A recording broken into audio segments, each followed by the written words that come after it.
The stagecoach door swung open with a screech that sent a shiver down Dominic Taylor's spine, and out stepped a woman whose dark eyes held the weight of an entire ocean crossing, her lips forming words in a language he had never heard spoken so beautifully before. He stood there on the dusty main street of Grass Valley, California, his hat clutched in weathered hands, watching as Zoey Keller descended onto the wooden platform with trembling legs and a worn carpet bag that looked as though it had survived a war. The letter correspondence had never mentioned. She spoke only French, and as she looked at him with equal parts hope and terror, Dominic realized his carefully planned future had just become infinitely more complicated. The year was 1878, and Dominic Taylor had been working his ranch just outside Grass Valley for nearly 8 years, building something substantial from the rocky California soil.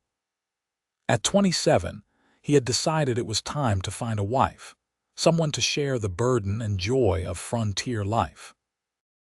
The matchmaking service in San Francisco had assured him that Miss Zoey Keller was a proper young woman of good character, age 23, seeking a fresh start in America.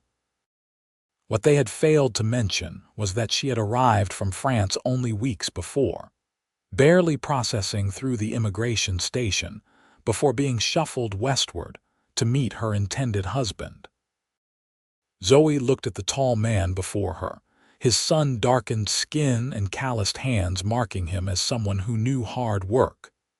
His brown hair needed cutting, and his shirt bore the dust of morning labor, but his eyes held kindness.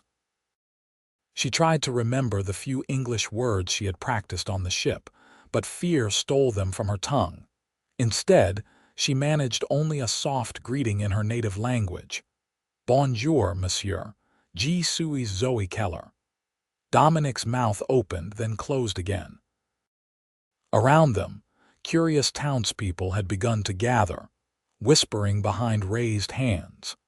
He felt the weight of their attention and knew he needed to act decisively, to show confidence even as panic fluttered in his chest. "Welcome to Grass Valley, Miss Keller," he said slowly, enunciating each word as though volume and clarity might bridge the linguistic divide. "I am Dominic Taylor." She nodded, understanding at least that these were introductions. Her fingers twisted in the fabric of her traveling dress, a modest blue affair that had seen better days. Everything about her spoke of genteel poverty, of someone who had once known comfort but had fallen on harder times. The agency had hinted at her circumstances without providing details, merely noting that she was eager for a new life and willing to travel to California to find it. Dominic gestured toward his wagon, and Zoey followed, grateful for the universal language of movement and intention. He took her carpet bag, surprised by how light it was, realizing this might be everything she owned in the world. As he helped her onto the wagon seat, their hands touched briefly, and both pulled away as though burned, awkwardness settling between them like a third passenger. The ride to his ranch took 45 minutes along a rutted road that wound through golden hills dotted with oak trees. Dominic tried several times to make conversation, pointing out landmarks and attempting to explain what she was seeing, but each effort died in the face of her uncomprehending nods. Zoey kept her hands folded in her lap, watching the landscape roll past with wide eyes. France had been green and cultivated, every inch of land bearing the mark of centuries of human habitation. This California wilderness felt raw and young, full of possibility but also danger. When they finally arrived at the ranch, Zoey saw a sturdy wooden house, a barn in good repair, and corrals containing several horses. Chickens scratched in the yard, and a vegetable garden showed evidence of regular tending. It was more substantial than she had dared hope, and some of the tension left her shoulders. Whatever challenges lay ahead, at least she would not be living in a shack, as some of the other mail-order brides on the ship had feared about their own prospects. Dominic helped her down from the wagon, then carried her bag to the house. Inside, everything was clean but sparse, the home of a bachelor who kept things orderly but saw no reason for decoration. The main room served as both kitchen and sitting area, with a stone fireplace dominating one wall. 2 doors led to what she assumed were bedrooms, and through the back window, she could see a small porch overlooking the valley. He set her bag down and turned to face her, suddenly unsure of protocol. They were meant to be married, had signed papers to that effect, but the ceremony had not yet occurred. The local minister was expecting them tomorrow afternoon. Until then, Dominic had planned to give her the bedroom while he slept in the barn, but explaining this arrangement without shared language proved challenging.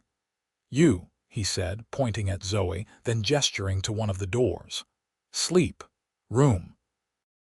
She followed his gesture and nodded, understanding that he was offering her private quarters. Relief flooded through her. The journey from France had been filled with warnings from other women about men who might not be gentlemen, who might force themselves upon a bride before the vows were properly spoken. This cowboy, with his gentle eyes and careful distance, seemed to be made of better material. "Merci," she said softly, the word carrying gratitude beyond its simple meaning. That first evening passed in strange silence. Dominic prepared a simple meal of beef stew and bread, and Zoey ate gratefully, realizing she had not had a proper meal since leaving Sacramento that morning. She tried to help with the dishes afterward, and they developed a clumsy system of working side by side, communicating through gestures and occasional smiles.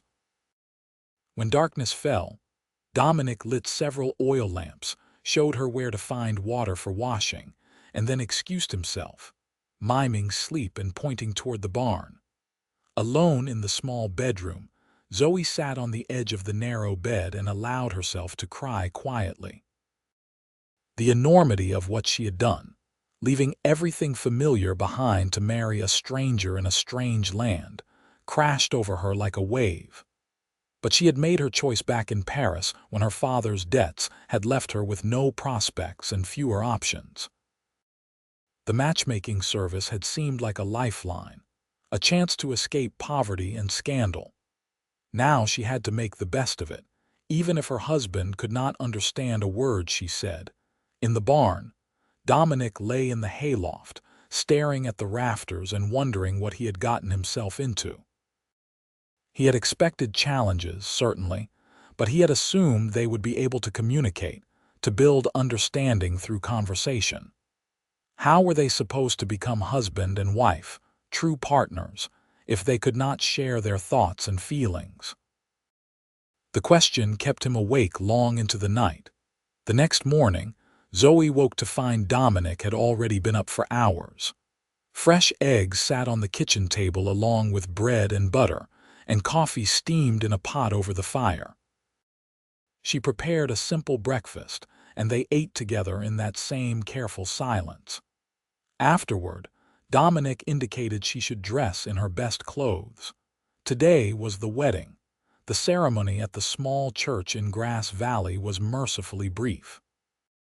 Reverend Morrison spoke the words while Dominic and Zoey stood side by side, both understanding the gravity of the moment even without full comprehension. When asked for her vows, Zoey repeated the English words the Reverend fed her phonetically, stumbling over the unfamiliar sounds. Dominic spoke his own vows clearly, looking at her as he did so, trying to convey sincerity through tone and expression. The Reverend pronounced them husband and wife, and Dominic kissed her gently on the cheek, not wanting to presume more. Several townspeople had gathered to witness the wedding, including Martha Henderson, the wife of the general store owner, who approached Zoey afterward with a warm smile.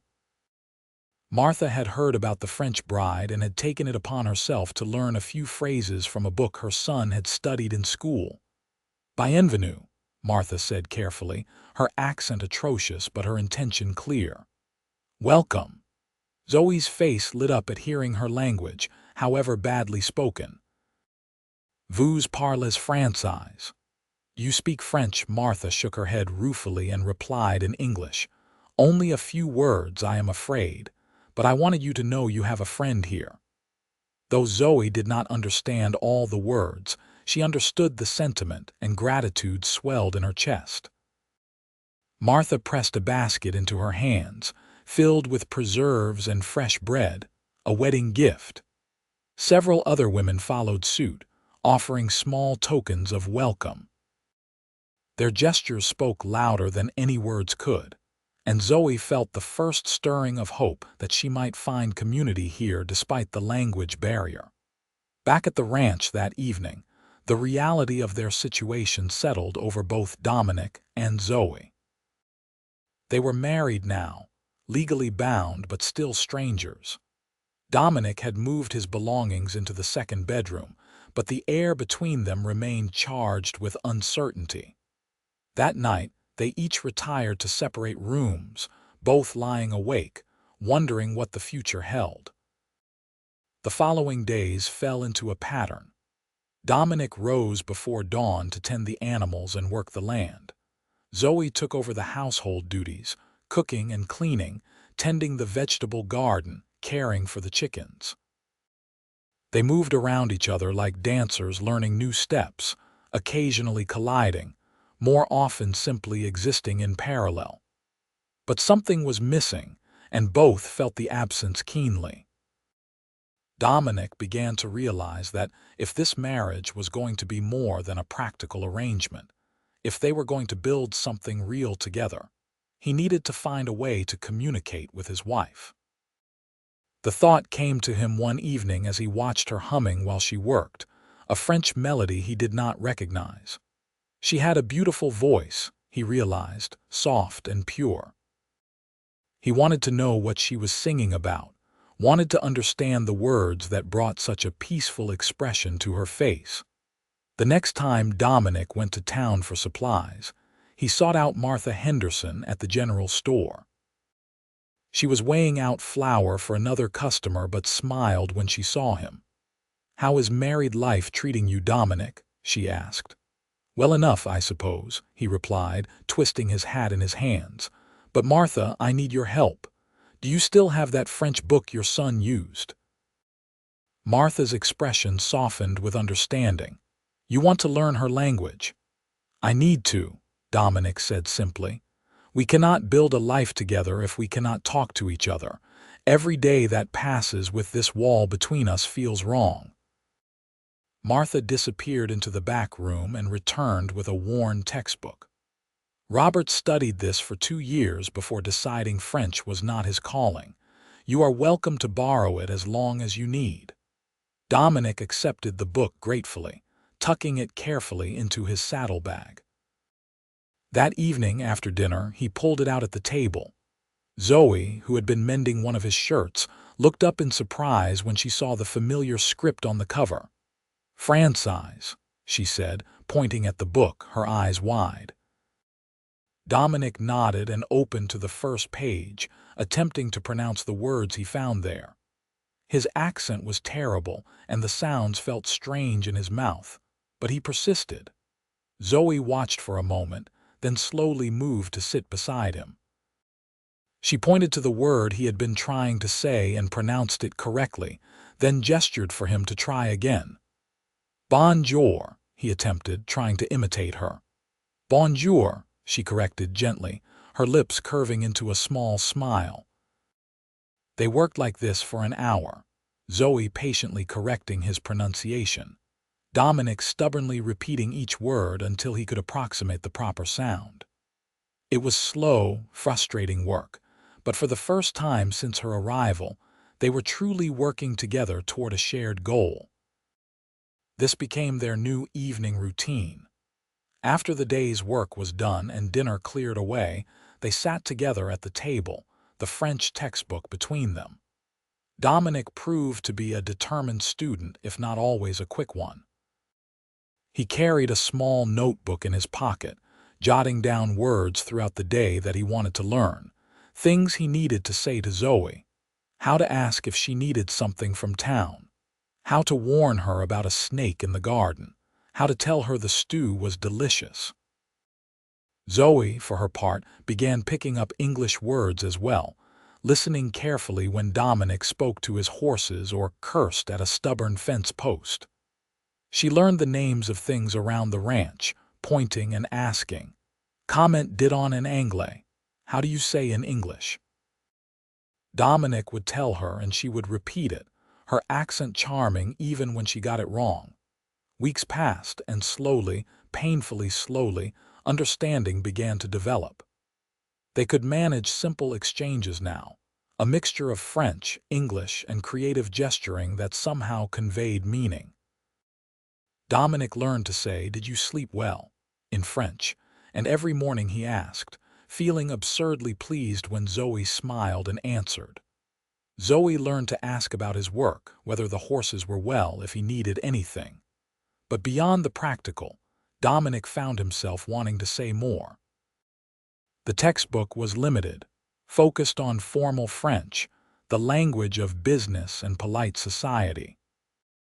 It did not teach him how to tell a woman she looked beautiful in the lamplight, or that her laughter made his day brighter, or that he found himself thinking about her when he should be focused on mending fence lines. One evening, about 2 months after Zoey's arrival, Dominic was in town and happened to mention his frustration to Martha Henderson. She considered for a moment, then suggested he speak with Pierre Marchand, a French-Canadian trapper who occasionally passed through Grass Valley on his way to Sacramento. "Pierre is staying at the boarding house for a few days," Martha said. "He might be able to help you with the more personal aspects of the language."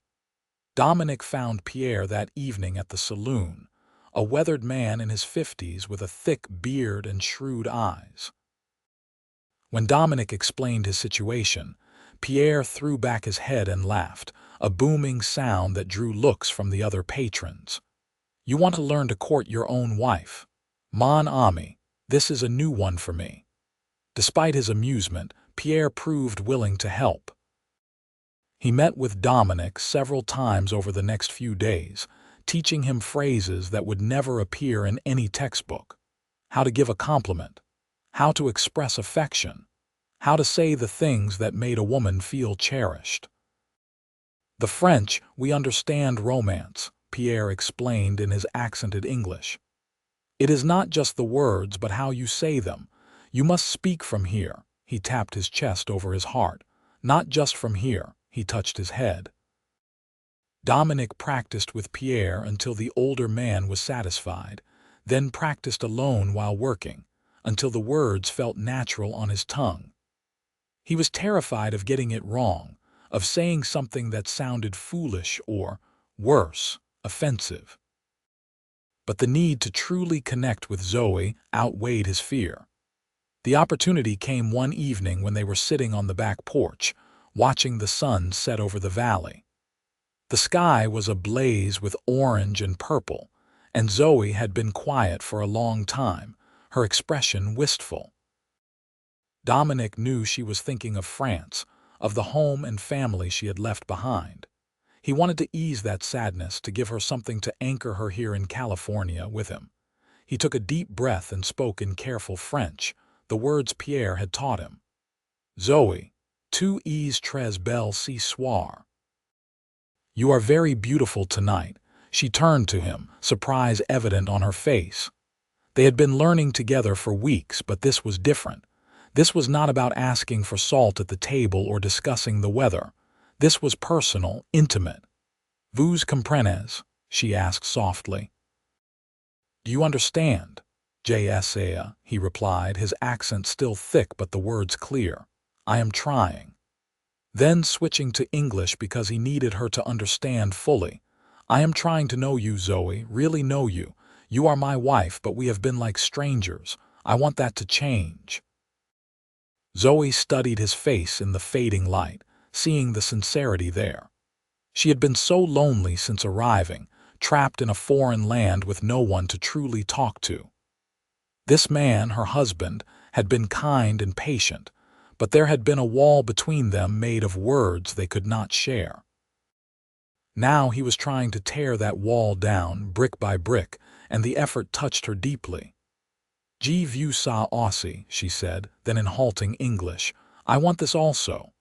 From that evening forward, something shifted between them.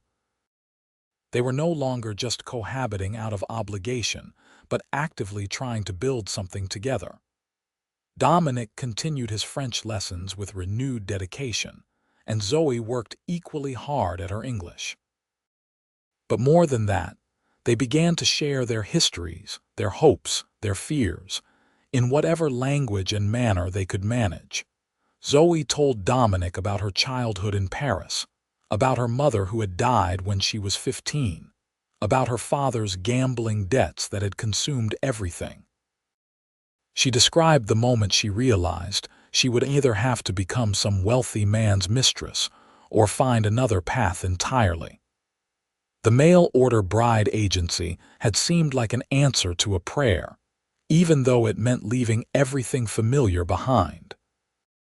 Dominic shared his own history, growing up on a small farm in Missouri, watching his parents struggle and fail, losing everything to drought and debt. He had come west at 19, determined to succeed where his father had not. For 8 years, he had worked himself to the bone, building this ranch, proving he could make something of himself. But as he approached 30, he had realized that success meant nothing if he had no one to share it with. These conversations happened over many days and weeks, sometimes in the evening, sometimes during the day as they worked side by side. Dominic would be in the barn, and Zoe would bring him water, and somehow a simple exchange would turn into a deeper discussion. Or they would be cooking together, and a question about a French recipe would lead to stories about Zoe's grandmother and her kitchen in Lyon. As summer gave way to autumn, the physical distance between them also began to close. They sat closer at the table during their language lessons. When Dominic helped Zoe onto the wagon for trips to town, his hands lingered at her waist. When Zoe poured his coffee in the morning, her fingers would brush his. These small touches, innocent in themselves, carried growing weight, acknowledgement of feelings neither had fully voiced. One October evening, nearly 4 months after Zoe's arrival, Dominic decided it was time to be brave. He had been practicing for days, refining his pronunciation with an intensity that bordered on obsession.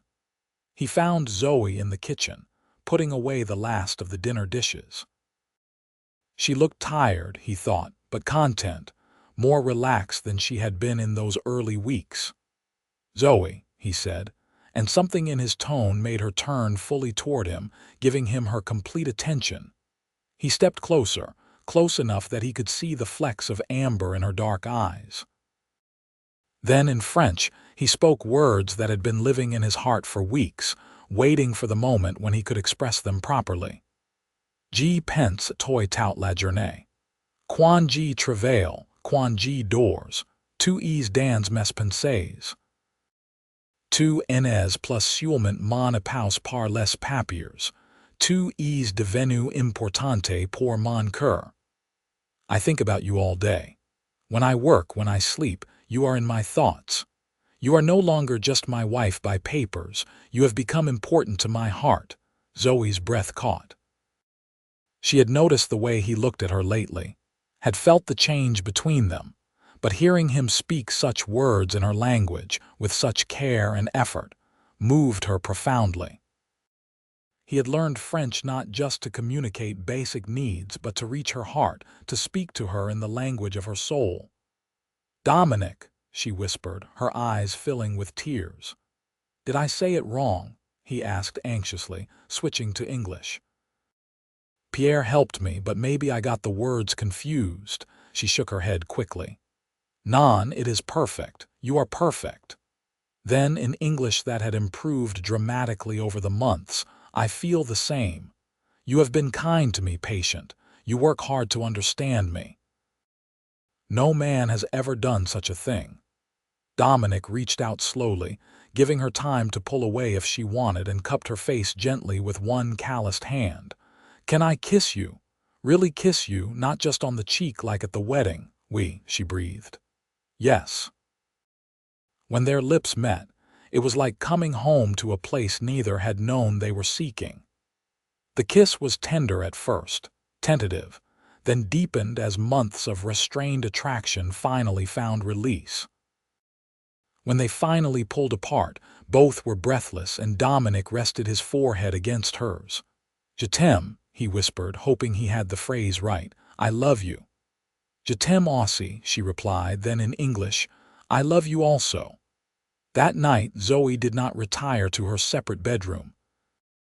Instead, she took Dominic's hand and led him to the room they would now share, as husband and wife in truth, not just in name.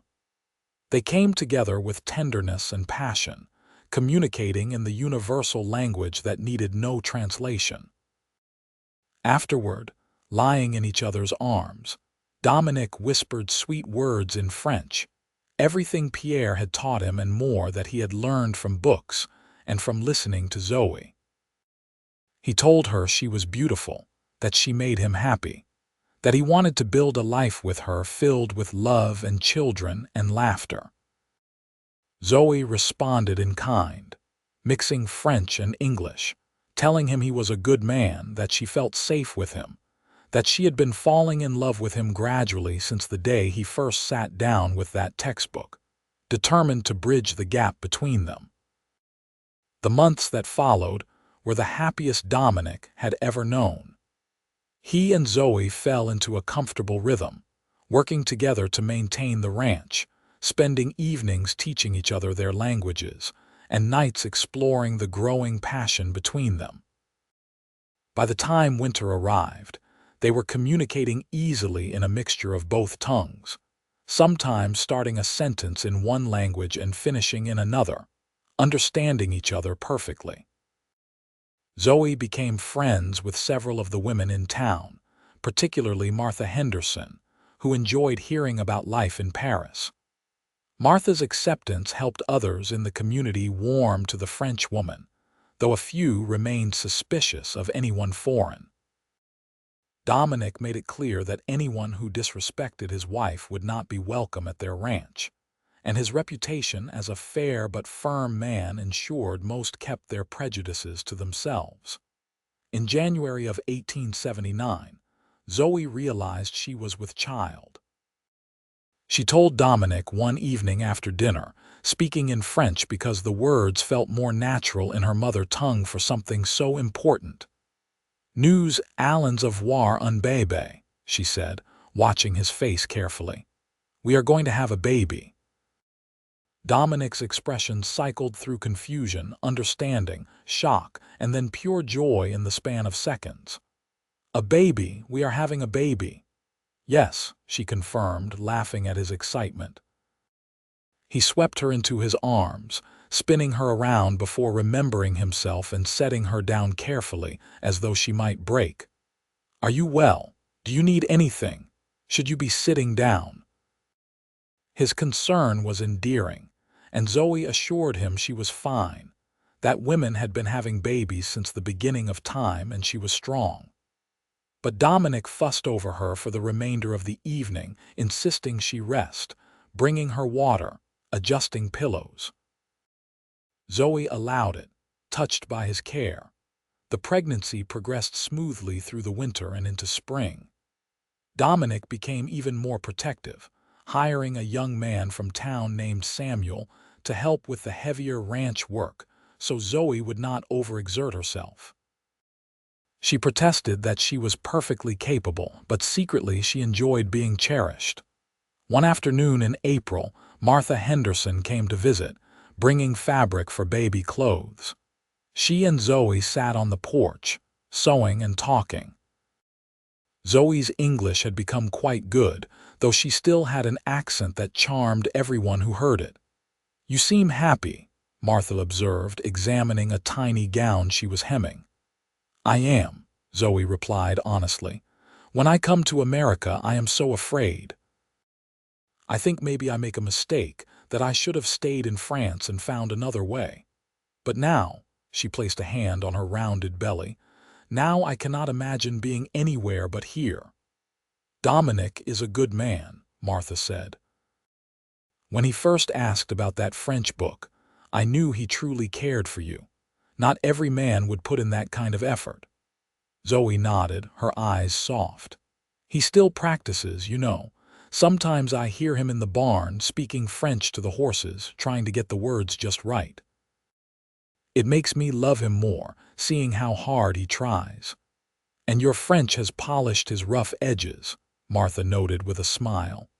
Half the men in town have started trying to learn a phrase or two, hoping to impress their wives. You have started a trend. In late May, during the warm stillness of a Sunday afternoon, Zoey went into labor. Dominic had been prepared for this moment, had arranged weeks earlier for Martha and the local midwife, a capable woman named Mrs. Green, to be available when the time came. Samuel was sent racing into town while Dominic helped Zoey to their bed, his face pale with worry. I am here, he told her in French, holding her hand. I will not leave you. The labor was long and difficult, lasting through the night and into the next morning. Dominic stayed by Zoey's side the entire time, whispering encouragement in French, giving her water, supporting her when she needed to walk. He felt helpless watching her pain, wishing he could bear it for her. Finally, as dawn broke on Monday morning, a baby's cry filled the house. Mrs. Green cleaned the infant and wrapped it in a soft blanket before placing the bundle in Zoey's exhausted arms. You have a son, she announced with satisfaction. A strong, healthy boy. Zoey looked down at the tiny face, feeling a rush of love so intense it brought tears to her eyes. The baby had dark hair like hers and what looked like it might become Dominic's strong jaw. He was perfect. Dominic, standing beside the bed, was openly crying, overcome with emotion. He carefully reached out to touch his son's tiny hand, marveling when the baby's fingers curled around his own. Thank you, he whispered to Zoey in French. Thank you for him, for this, for everything. They named the boy Daniel Theodore, combining American and French traditions. Daniel for Dominic's father, who had died before seeing his son succeed in California, and Theodore because Zoey simply liked the sound of it. The baptism was held at the church in Grass Valley a month later, with Martha and her husband serving as godparents. Daniel proved to be a good baby, sleeping well and eating heartily. Zoey recovered her strength quickly, and by late summer, life had settled into a new normal. Dominic found himself more in love with his wife than ever, watching her with their son, seeing the gentle patience she showed in motherhood. One evening in September, after Daniel had been put to bed, Dominic and Zoey sat on their porch watching the stars emerge. Zoey leaned against her husband's shoulder, feeling content in a way she had never imagined possible back in Paris. You ever regret it? Dominic asked quietly, speaking in French as he often did when the conversation was intimate.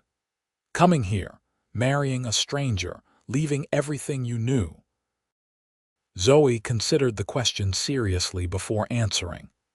Sometimes I miss France, the language, the food, certain places. But regret? No, never.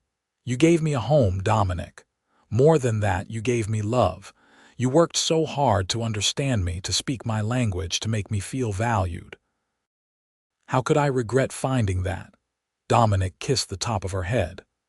I fell in love with you almost immediately, you know.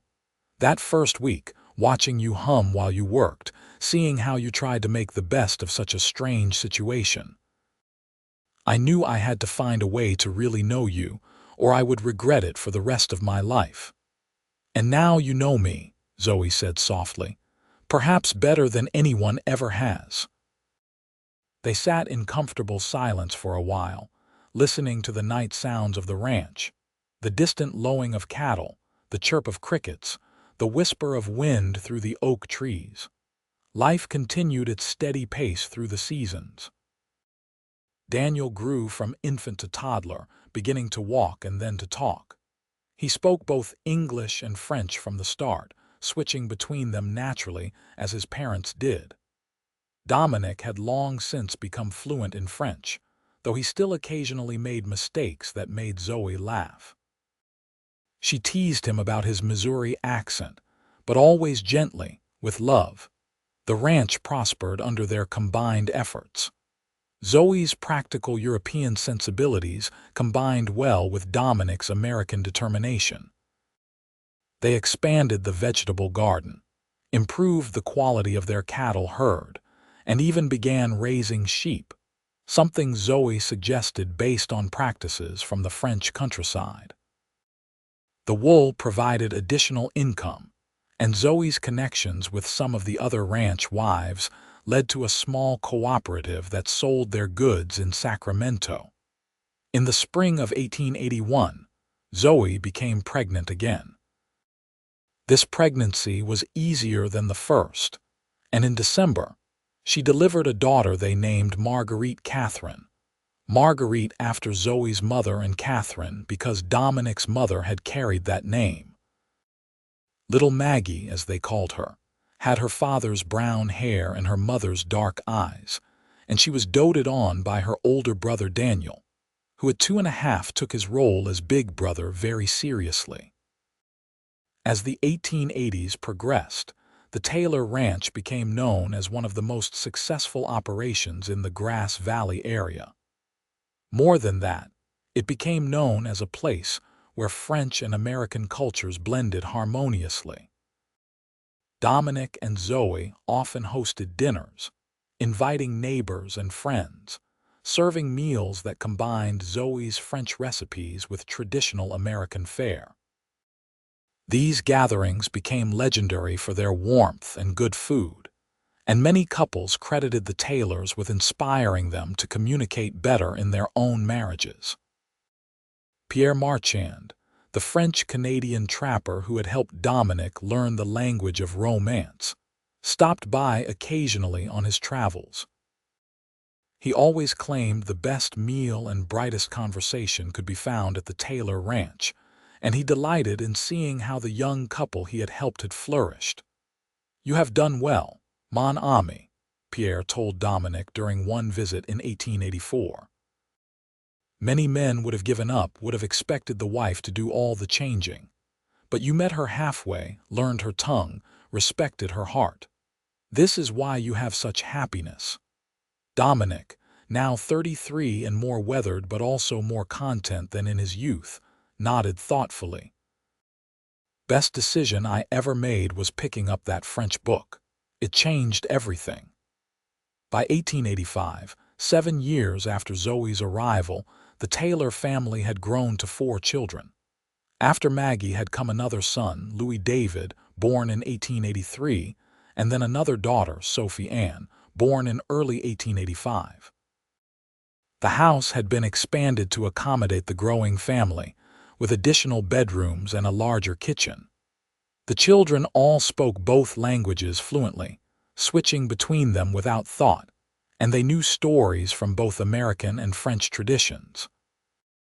Zoey had also begun teaching French to some of the children in town, holding classes twice a week in the church hall. She charged only a small fee, mainly wanting to share her language and culture with this community that had become her home.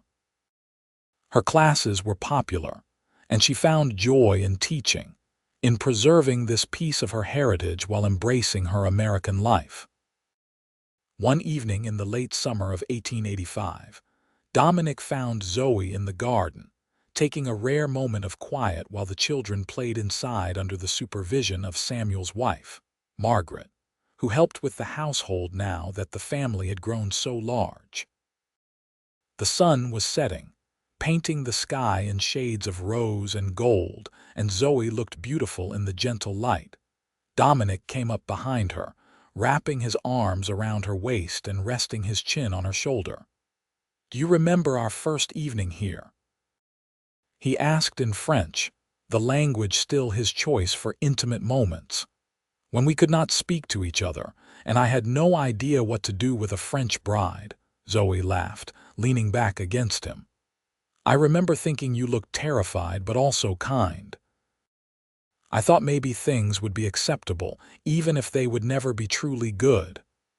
And now, she turned in his arms to face him, I know what it is to be truly loved. You did not just learn my language, Dominic. You learned me. My hopes, my fears, my dreams. You made room in your life not just for a wife, but for all of who I am. Je t'aime, he whispered, kissing her softly. I love you today and always. Je t'aime aussi, she replied, returning his kiss. Always and forever. They stood there in the garden as darkness fell, holding each other, occasionally speaking in French or English, comfortable in the knowledge that language was no longer a barrier but a bridge between them. Inside, they could hear their children laughing, Daniel telling his siblings a story in his mixture of both tongues, and Dominic smiled. We have built something good here, he said. We have built everything, Zoey corrected gently. A family, a home, a life. When I left France, I thought I was losing my world. I did not realize I was finding a new one. The years continued to pass with the reliable rhythm of ranch life. The children grew, each developing their own personalities. Daniel became serious and studious, fascinated by books and learning. Maggie was spirited and adventurous, always the first to climb a tree or race her horse. Louis was gentle and artistic, spending hours drawing the landscape around him. And little Sophie was charming and clever, able to talk her way out of any trouble almost before she was old enough to get into it. Dominic took great pride in his children, teaching them about ranching, about hard work and integrity. Zoey taught them about art and music, about the broader world beyond California, about their French heritage.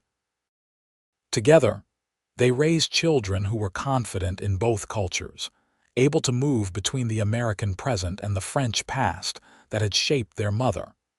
In 1887, Zoey received a letter from her cousin in France, the first real news from her homeland in nearly 10 years. Reading it brought tears to her eyes as she learned about relatives who had died, others who had married, children who had been born. Her father had passed away 3 years earlier, a fact that brought Zoey both sadness and a strange sense of closure. The cousin also mentioned that the family debts had finally been settled, the scandal long forgotten. Dominic found her on the porch that evening, the letter in her lap, her expression distant. He sat beside her, taking her hand. "What is it?" he asked gently in French. She told him about the letter, about her father's death, about everything that had happened in the world she left behind. "It feels strange," she admitted. "That life went on without me, that so much changed and I knew nothing of it." "Do you want to visit?" Dominic asked. "We could arrange it. Take the children to see France, meet your family." Zoey considered it, then shook her head. "Maybe someday, but not yet. My life is here now with you, with our children. France is my past, but California is my present and my future." Dominic squeezed her hand, understanding. "Whenever you are ready, we will go. I would like to see the places you have told me about, walk the streets you walked." "Your French is good enough now that you would manage very well," Zoey said with a smile. "Better than mine was when I first arrived here." "I had a good teacher," Dominic replied, kissing her temple, "and strong motivation."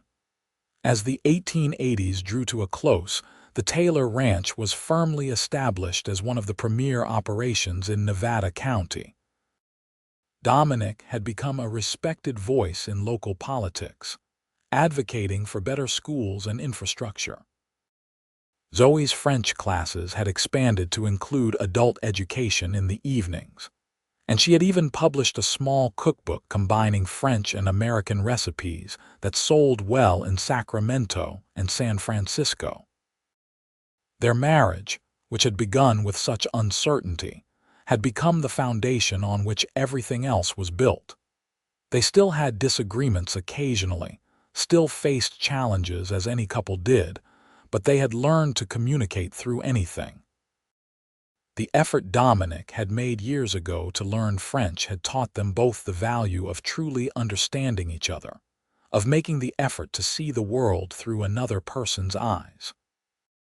In 1890, 12 years after that uncertain meeting at the stagecoach, Dominic and Zoey stood on their porch watching as Daniel, now nearly 12, helped his younger siblings with their chores. The boy was growing into a fine young man, responsible and kind, and Dominic felt a swell of paternal pride. "He will do well in this world," Zoey observed, following her husband's gaze. "They all will," Dominic replied. "We have given them a good foundation, a home filled with love and respect." Zoey smiled, slipping her hand into his. "Do you remember when you first tried to speak French to me? Really speak it, not just practical words?" "That night on the porch," Dominic said, "I was terrified I would say something stupid." "You told me I was beautiful," Zoey recalled, "and that you were trying to know me. It was the moment I began to believe this marriage could be more than just an arrangement. It was the moment I began to believe I could actually win your heart," Dominic admitted. "You were so far above me, this sophisticated Frenchwoman, and I was just a cowboy who could barely read." "You are the best man I have ever known," Zoey said firmly. "Sophisticated means nothing without character, and you have more character than anyone I have met." Dominic pulled her close, kissing her with the comfortable passion of long marriage. Even after 12 years, the attraction between them had not faded, merely deepened and matured. They still shared the bedroom they had first shared as true husband and wife all those years ago, and they still whispered sweet words in French in the darkness, the language that had become their private code for intimacy. By 1895, their eldest children were becoming young adults. Daniel, at 16, was preparing to attend the University of California in Berkeley, planning to study agriculture so he could bring modern techniques back to the ranch. Maggie, at 14, had announced her intention to become a teacher, inspired by her mother's work educating the community. Louis and Sophie were still young, but both showed promise in their own areas of interest. Dominic and Zoey, now in their 40s, had reached a comfortable stage of life. The ranch practically ran itself with the help of hired hands and the older children's contributions. They had time to enjoy each other's company, to take rides through the hills, to sit on their porch in the evenings and simply talk. One particularly beautiful June evening, Zoey brought up the idea that had been forming in her mind for some time. "I think we should go to France," she said. "Not to stay, but to visit. I would like the children to see where I came from, to meet what family remains. And I think," she paused, looking at her husband fondly, "I think I would like to see it again with you, now that enough time has passed." Dominic considered this. "It would be a significant journey, expensive." "We can afford it now," Zoey pointed out. "And Daniel will be leaving for university soon. The younger children are old enough to appreciate it. If we are going to do this, now might be the right time." After much discussion and planning, they decided to make the trip in the summer of 1896. It would be an adventure for the whole family, a chance to connect the two halves of Zoey's life, the French girl she had been and the American woman she had become. The months of preparation flew by. Daniel decided to defer his university entrance by a semester to join the family. Zoey wrote to her cousin, making arrangements. Dominic handled the business side, ensuring the ranch would be properly managed in their absence by their foreman and his wife. The children were excited, poring over maps and books about France, practicing their French with renewed dedication. They departed in early June of 1896, taking the train east to New York and then boarding a steamship for France. The voyage was nothing like Zoe's desperate journey nearly 18 years earlier. This time, she traveled first class with her family, secure in who she was and where she belonged. She pointed out landmarks to the children, told them stories about her own crossing, and marveled at how much had changed. Dominic found the voyage fascinating, spending hours talking to other passengers, practicing his French with native speakers, and enjoying the luxury of time with his family away from the demands of the ranch. The children were endlessly curious, and he delighted in their wonder. When they arrived in Paris, Zoe felt a complex mixture of emotions. The city was both exactly as she remembered and completely different. Her cousin Michelle met them at the station with her husband and children, and there was a tearful reunion. Michelle had been just a teenager when Zoe left. Now she was a married woman with a family of her own.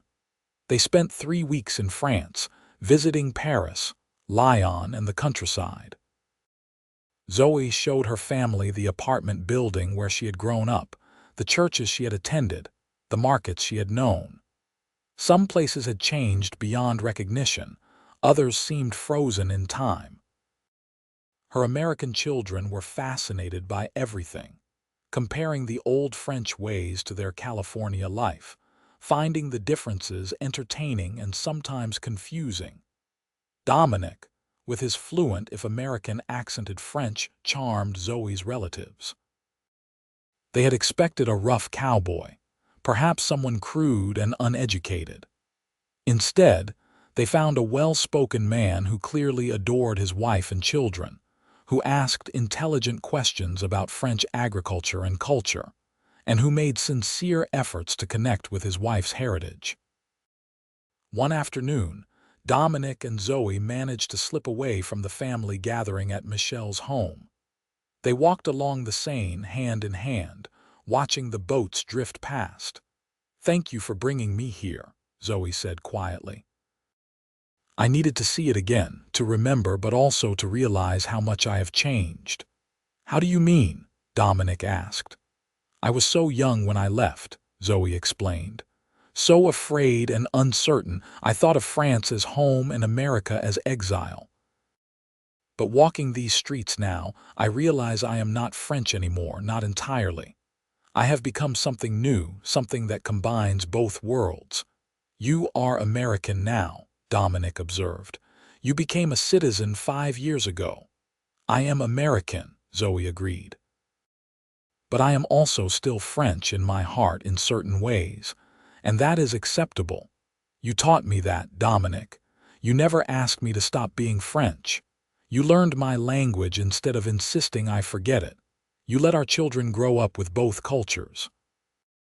You gave me permission to be all of who I am." Dominic stopped walking, turning to face her. "I fell in love with a French woman. Why would I want her to be anything else?" Zoe kissed him there beside the Seine, not caring who saw, and in that moment she felt completely at peace. She had made the right choice all those years ago, stepping off that stagecoach in California. The scared young woman who had left France had found something better than she ever imagined possible.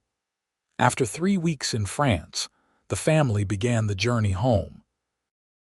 The children were tired of traveling by then, eager to get back to California, to their horses and familiar places. Zoe found she felt the same way. France had been wonderful to visit, but it was no longer home. Home was a ranch house overlooking a valley in California, where oak trees grew and cattle grazed, and a life she had built waited for her. They arrived back in Grass Valley in late July to find everything had run smoothly in their absence. The ranch was in good order, and the entire town seemed excited to hear about their travels. Zoe gave a presentation at the church hall, showing photographs and souvenirs, telling stories about Paris and Lyon.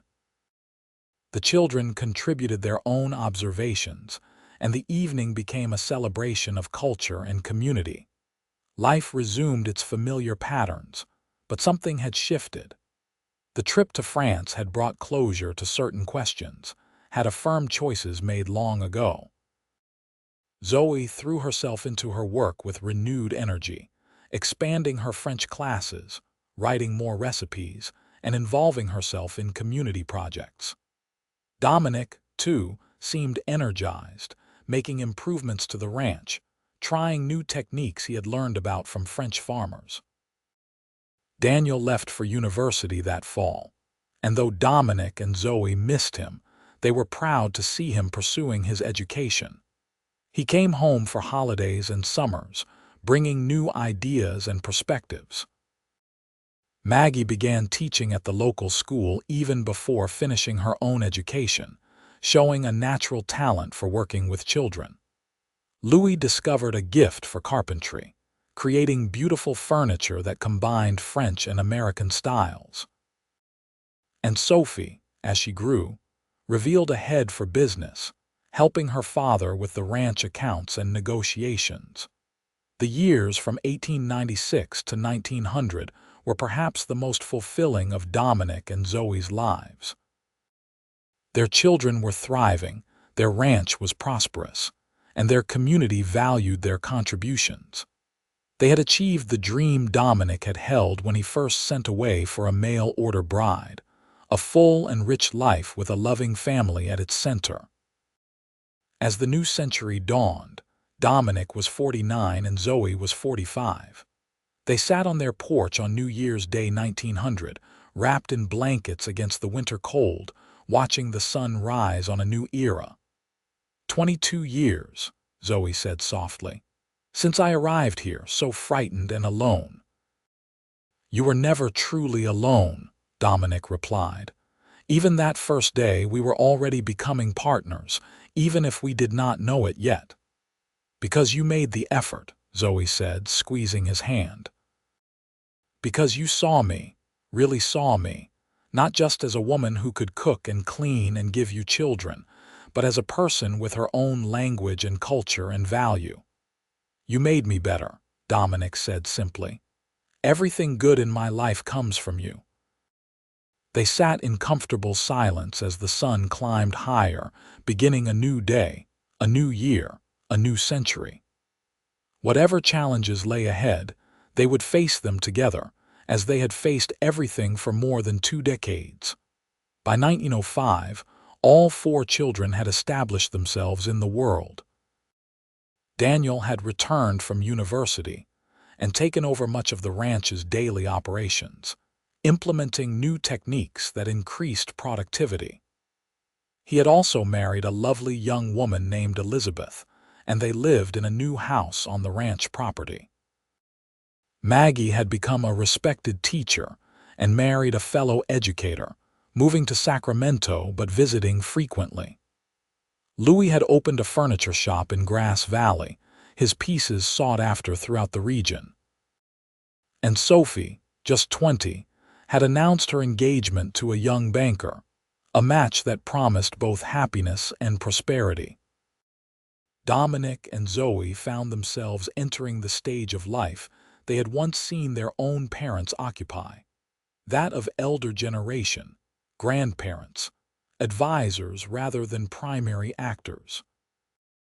Daniel and Elizabeth's first child, a daughter named Sarah, arrived in 1904, making Dominic and Zoe grandparents for the first time. The joy they felt holding that tiny baby girl was profound, watching their own son experience the same wonder and terror they had felt with Daniel's birth. One evening in late summer 1905, Dominic and Zoe were alone in their house for the first time in months. All the children were away, busy with their own lives, and the house felt simultaneously peaceful and slightly empty. "It is strange," Zoe observed as they prepared dinner together, a habit they had maintained throughout their marriage. "I spent so many years with children underfoot, and now the house is so quiet. We raised them well, Dominic said, stirring a pot of stew. They are all doing exactly what they should be, living their lives, finding their own ways. But I miss them, Zoey admitted. Is that foolish? Not at all, Dominic assured her. I miss them too, but I also enjoy having you to myself again the way it was in the early days. Zoey smiled, moving to wrap her arms around him from behind. We have been blessed, have we not? More than I ever dreamed possible. More than I deserved, Dominic agreed, turning in her arms to face her. Even after nearly 30 years of marriage, his heart still quickened when she looked at him with those dark eyes. You deserved everything good, Zoey said firmly. You are the best man I have ever known, Dominic Taylor. You took a frightened French girl and gave her a home, a family, a life filled with love. You learned my language not because you had to, but because you wanted to know my heart. Best decision I ever made, Dominic said, then repeated in French. La meilleure décision que j'ai jamais prise. They kissed then, a kiss that held all the years between the first tentative touches and now, all the love that had grown from uncertain beginnings to this deep, abiding partnership. That night, lying in bed in the room they had shared for so many years, Zoey asked a question that had been on her mind. If you could go back, knowing everything that would happen, would you still send away for a mail-order bride? Dominic considered this seriously. If I could be guaranteed it would be you who stepped off that stage coach, absolutely. If it would be someone else, I think I would rather stay alone, because it is not marriage I value most, Zoey, it is you. Who you are, how you see the world, the life we have built together. I would make the same choice, Zoey said. Even knowing how hard it would be at first, how frightening, I would still get on that ship from France, because it brought me to you. They fell asleep holding each other, secure in the knowledge that they had found something rare and precious, a love that had overcome language barriers and cultural differences to become unshakable. The years continued their steady march.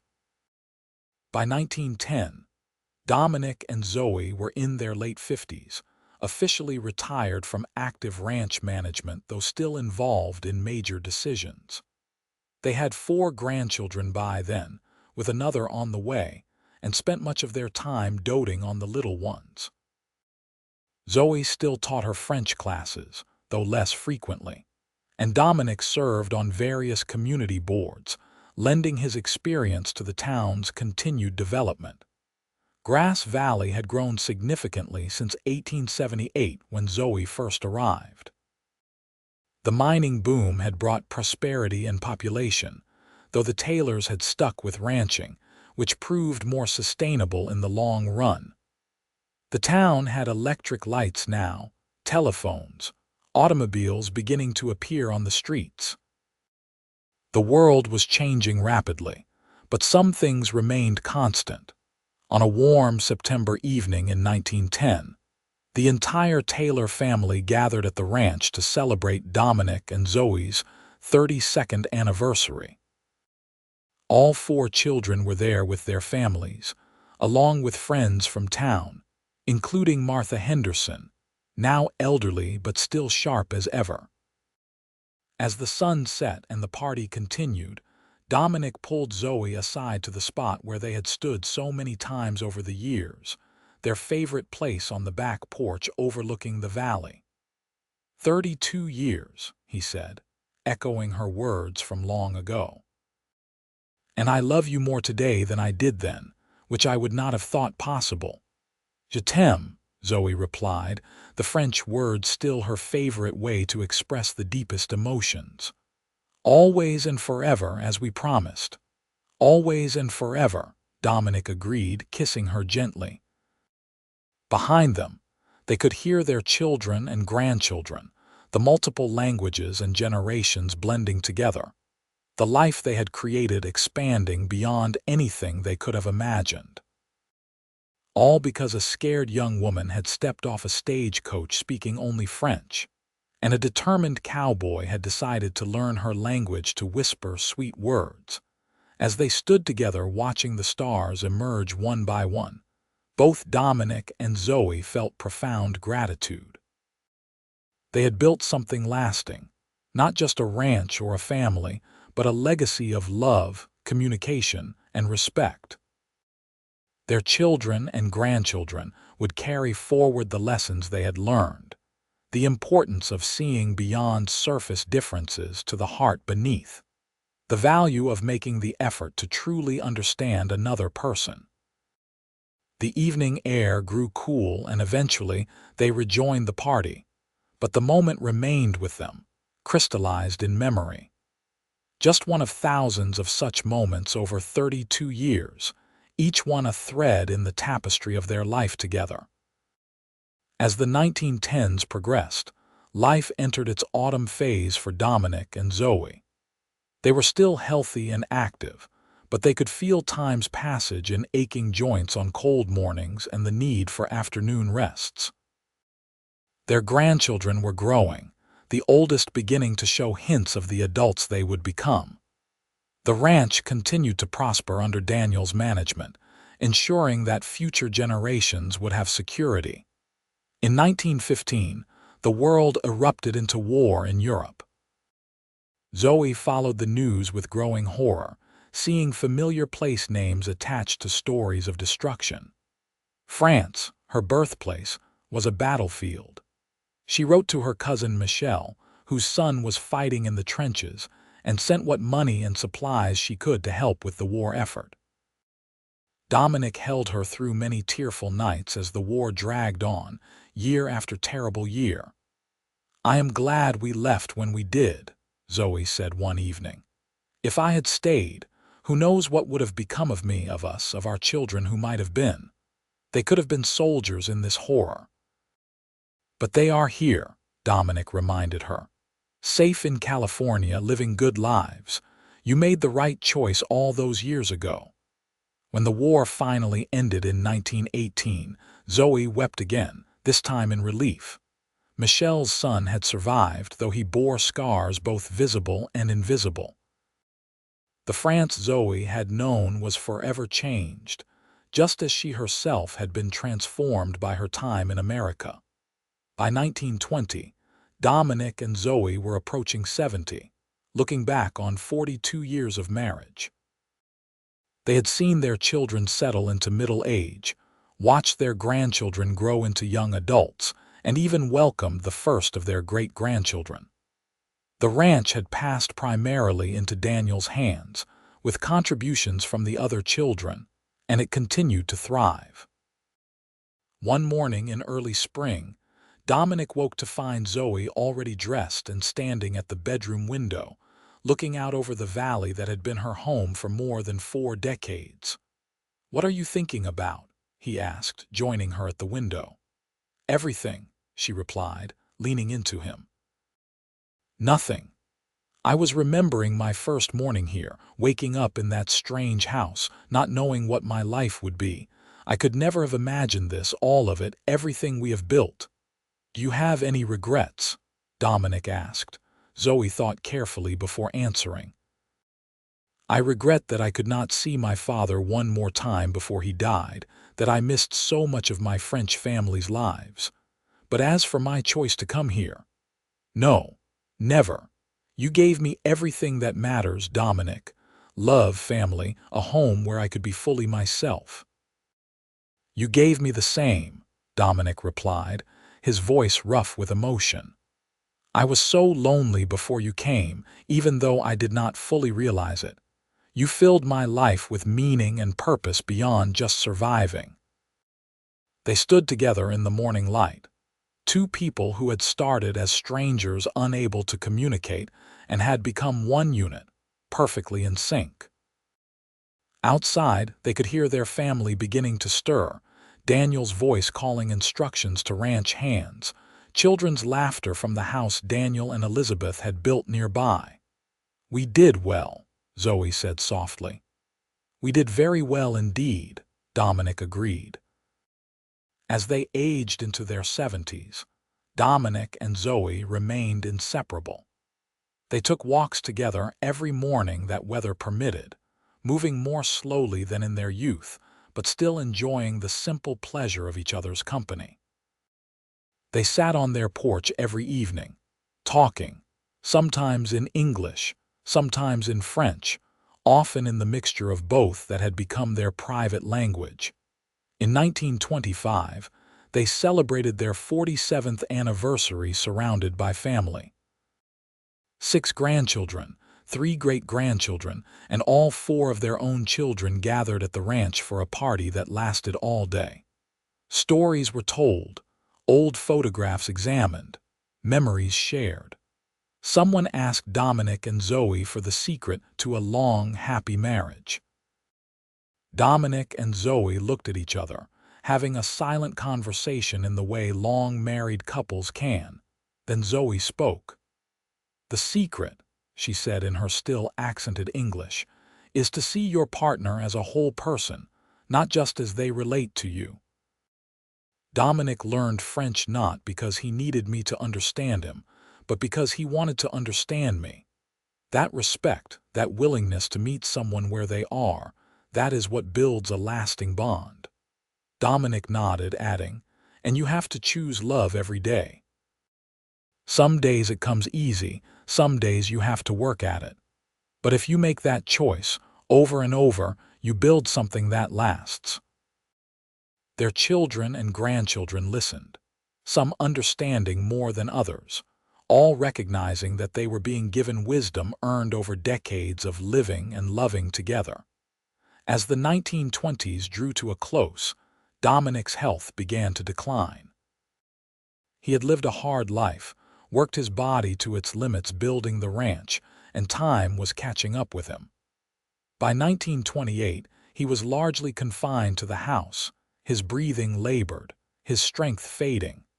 The doctors could do little but make him comfortable and suggest he rest. Zoey became his constant companion and caretaker, refusing to let anyone else handle his intimate care. She had married this man for better or worse, and she would see him through to the end with all the love and dignity he deserved.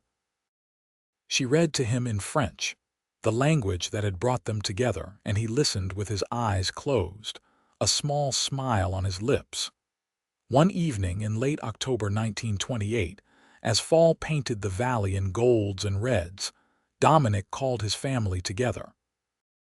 He was lucid and calm, knowing his time was short and wanting to say his farewells properly. Each child came to his bedside, each grandchild, several great-grandchildren. He had words for all of them, advice and blessings, love expressed in the clearest terms. When everyone else had left, Zoey sat beside his bed, holding his hand. Dominic looked at her with eyes that had dimmed but still held warmth and love. "Je t'aime," he whispered in French, the language he had learned for her. "I have loved you every day since you stepped off that stagecoach." "Et je t'aime," Zoey replied, tears streaming down her face. "You made my life beautiful, Dominic. You gave me everything." "I am the one who received everything," Dominic said, his voice weak but certain. "You were the best thing that ever happened to me. Promise me you will be happy after I am gone, that you will let the family take care of you." "I promise," Zoey whispered, though she could not imagine happiness without him. Dominic smiled, squeezed her hand one last time, and closed his eyes. He passed peacefully a few hours later, with Zoey beside him, whispering French words of love into the darkness. The funeral was one of the largest Grass Valley had ever seen. Dominic Taylor had been a pillar of the community for 50 years, and people came from across the state to pay their respects. He was buried on a hillside overlooking the ranch, in a spot he had chosen years earlier. Zoey stood at the graveside, surrounded by her children but feeling utterly alone. They had been together for 50 years, half a century of shared life, and she could not quite grasp that he was truly gone. That night, alone in their bedroom for the first time since they had truly become husband and wife, She sobbed into his pillow, which still smelled faintly of him. The weeks after Dominic's death were the hardest of Zoey's life.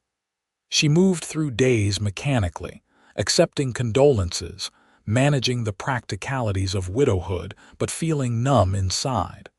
Her children were attentive and loving, but they had their own lives, their own griefs.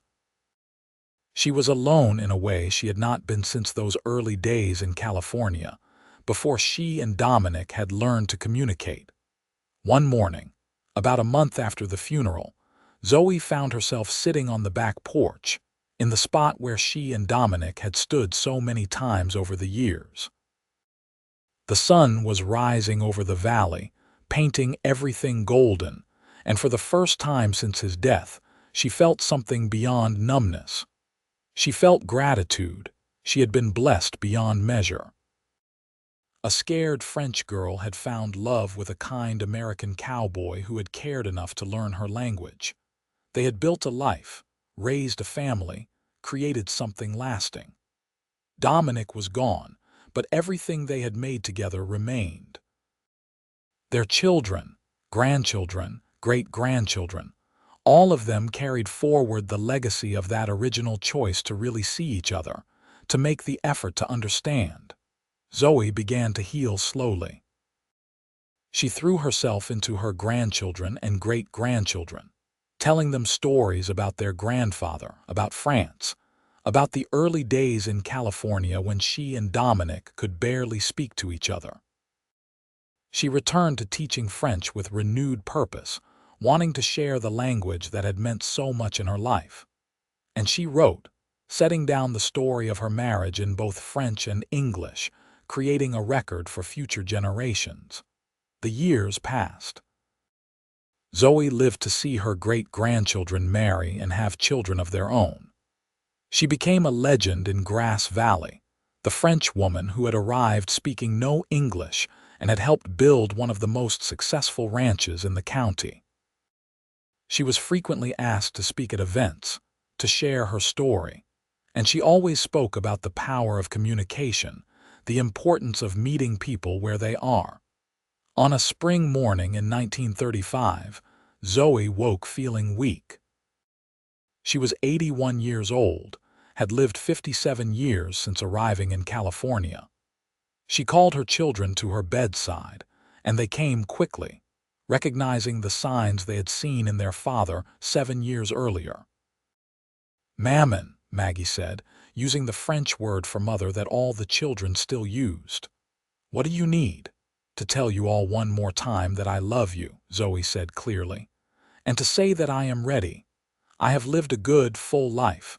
I am ready to be with your papa again."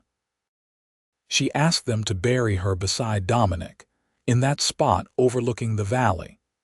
She asked that her gravestone be inscribed in both French and English, a final symbol of the two cultures that had merged in her life.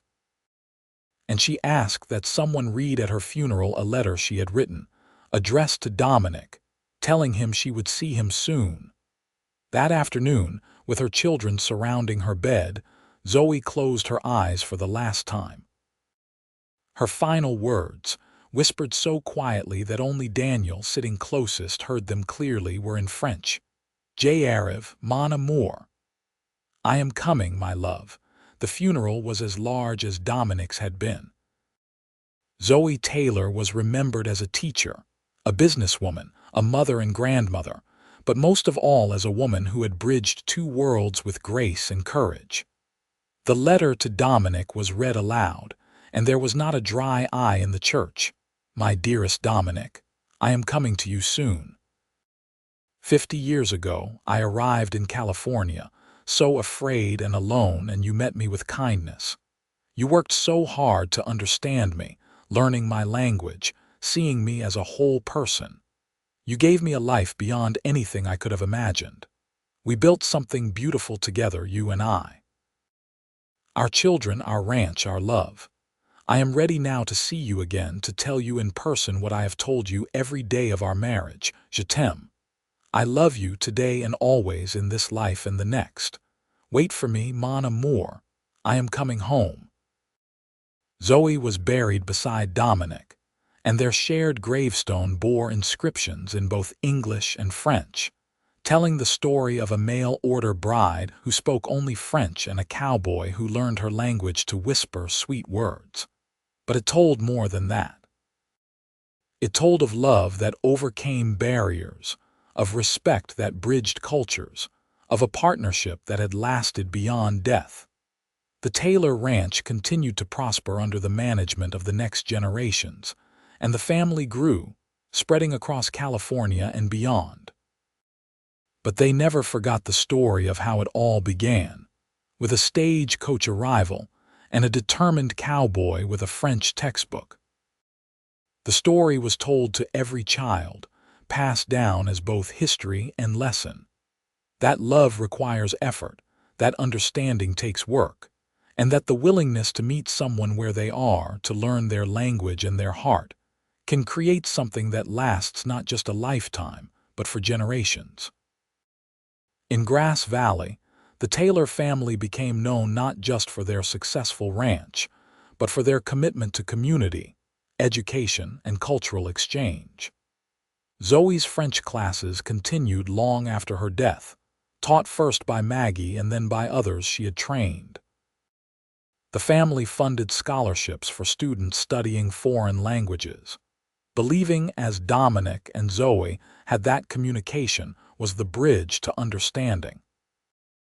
And sometimes, on quiet evenings, family members would gather on the old porch of the ranch house, now preserved as a historic building, and imagine they could hear whispers in French carried on the wind, sweet words spoken by a cowboy to his beloved bride, love letters in a language he learned just for her, echoing through the years as a testament to what two people could build together when they truly made the effort to understand each other's hearts.